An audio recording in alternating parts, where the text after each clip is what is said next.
what other big sports are doing and what they do to expand the experience. And this is just one step towards that. Yeah, we're looking forward to it. So that's our kickoff to 2020. Again, January 11th on ESPN from the Hard Rock Atlantic City. Jesse Hart versus Joe Smith Jr. in the light heavyweight division. The very next weekend, January 18th, live on ESPN, Turning Stone Resort and Casino. We have Eleider Alvarez taking on Michael Seals, and then we're wrapping it up, or we're just getting started in February. We kind of have another thing going on in February, but we'll talk about that later. February 1st, ESPN from China, Mission Hills Haiku. Jose Ramirez taking on Viktor Postol. Before I let you guys go, we're going to pose you all for some photos, and then after the photos are over, we have one other quick announcement, so stay tight. No, we're not going to do questions at that time because we got to head downstairs. I got to call some fights for you guys, I think. So they will be available. The fighters are available to the media here, but we're not going to do it. Sure. Yeah, no, they'll be available for questions for all you guys. We just won't do it up here on the stage. But Mikey, you want to get them posed off first for some photos? Okay, thank you everybody for joining us. Appreciate it. Stay tight after the photos. One more thing. No, everybody? We're still up on the stream. Everybody? Everyone together? Everyone together? Yeah, just put your mics on the chair. Get it tight. What did you say? Okay. Yeah. Down first and then back. In the middle. Down front? Right here. No, right here first. Good. Back. Back to Mikey.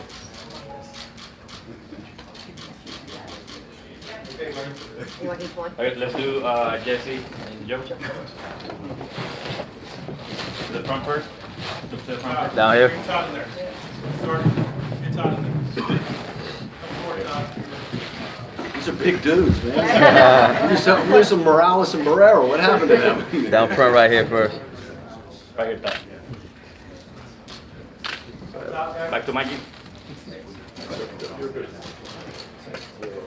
Face off.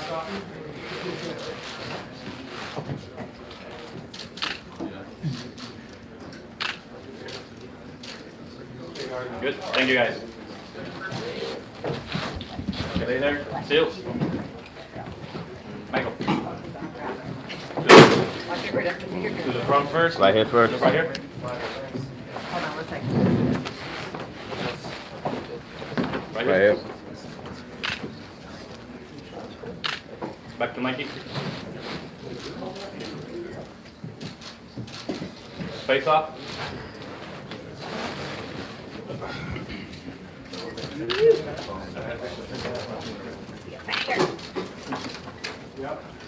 Thank you guys. So Sam, Victor.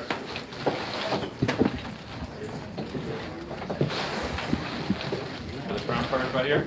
Closer. Right here.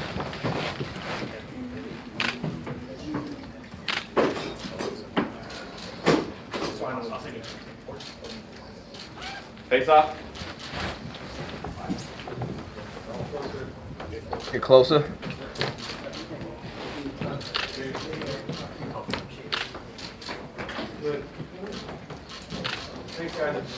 Straight. Thank you guys. Todd.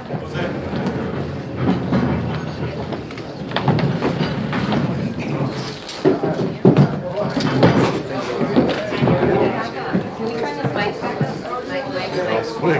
Mad quick, bro.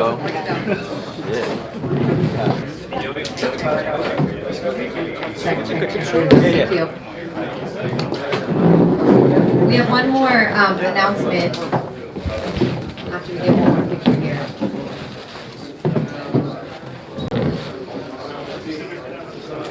All right.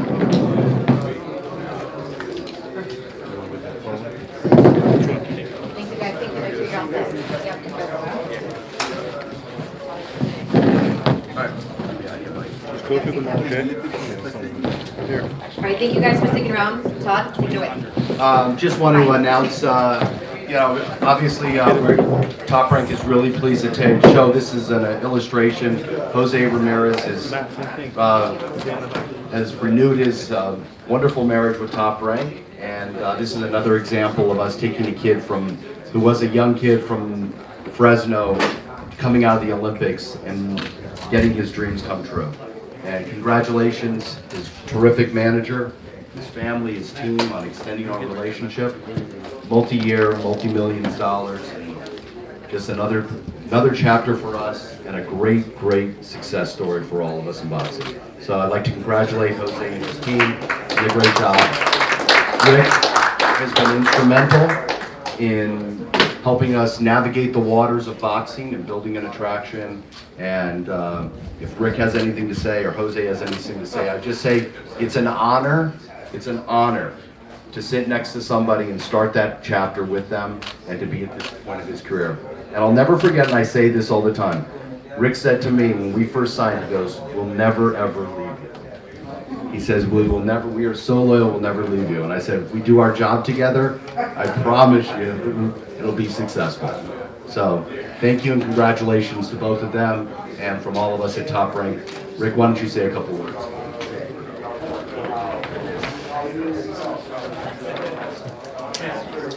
This was obviously a huge decision for Jose, one of the biggest in his career so far.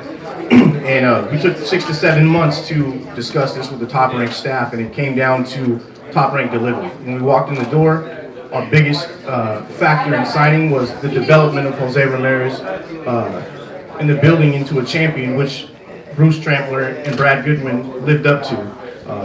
They matched him at the right time, developed him at the right time, and he got there. And the second part of the equation was working with us to develop boxing in the Central Valley, which Top Rank enabled us to do 12 fights in the Central Valley area, eclipsing 10,000 plus people in each fight and building a market. Those factors were very important to Jose overall. And dealing with Top Rank was a pleasure. Their general counsel over the past 5 or 6 months, Todd, Mr. Aram, and we're happy to be here. The icing on the cake was the February 1st date that Todd got us. To me, that's the biggest in the sport. The most eyeballs. Every TV and every bar, every airport, it's on everywhere. So we were very grateful for that date, and it plays into everything as well. And I think Jose's here to be a franchise fighter now, and the best is yet to come.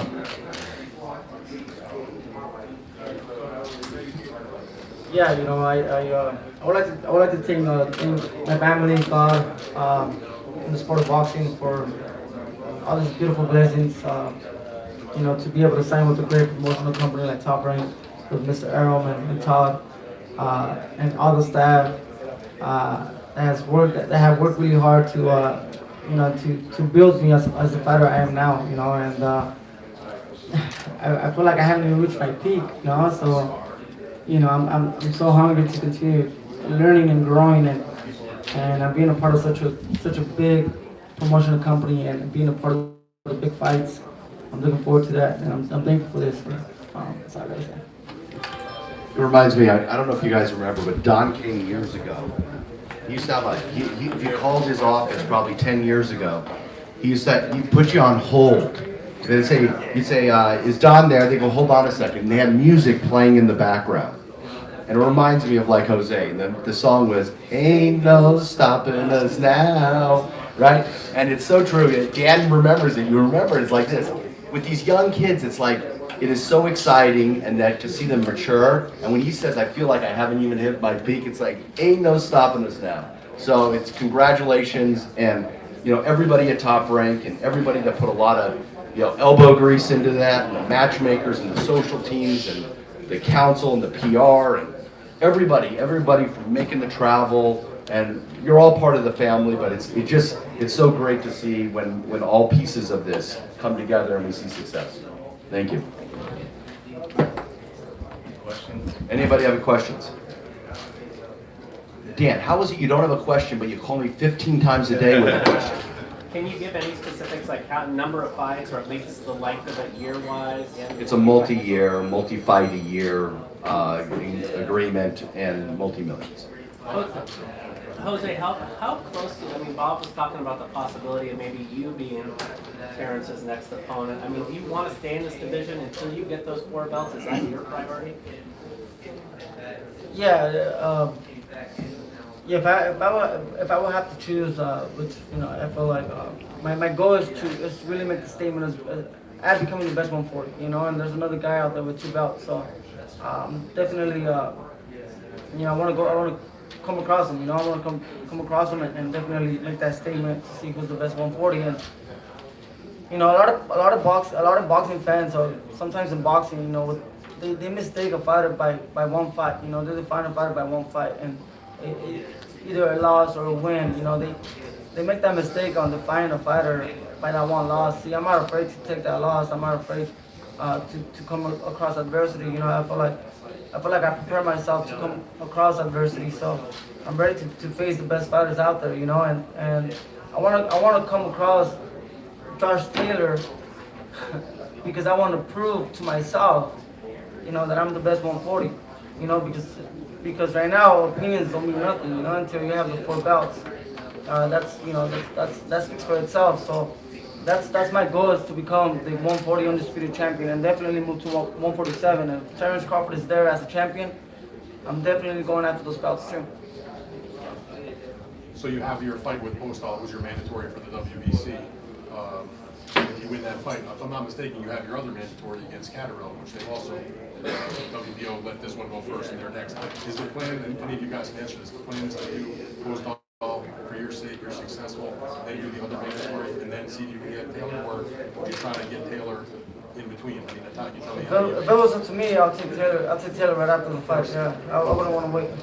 But how Yeah, I think that's one of the things that all happens when timing happens, right? Let's get past Postol. I mean, it's a terrific fight, and obviously there's another mandatory there. Obviously, if the Taylor fight was there, we could sit down and have conversations with everybody, leave the opportunity. But yes, the correct by the rule is the WBO has a mandatory, and a mandatory challenge must occur. And have you, in any way, even just to feel them out? I know you're not trying to make it feel them out, it's got a fight coming up February 1st. But you at least had hey, talk to the Taylor team, hey guys, you know, what do you think?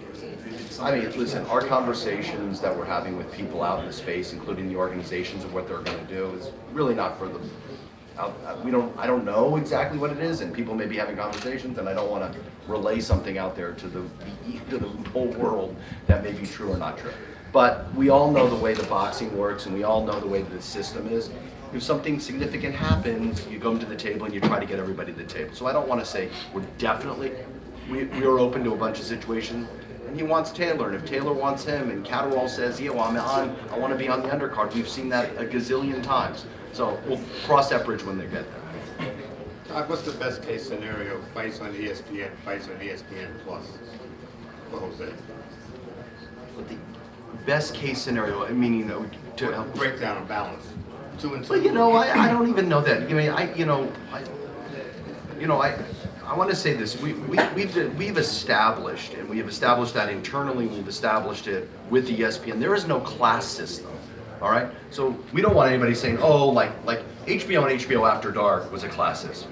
Showtime Championship Boxing and ShowBox is a class system. There is no class system at all. These are seamless platforms.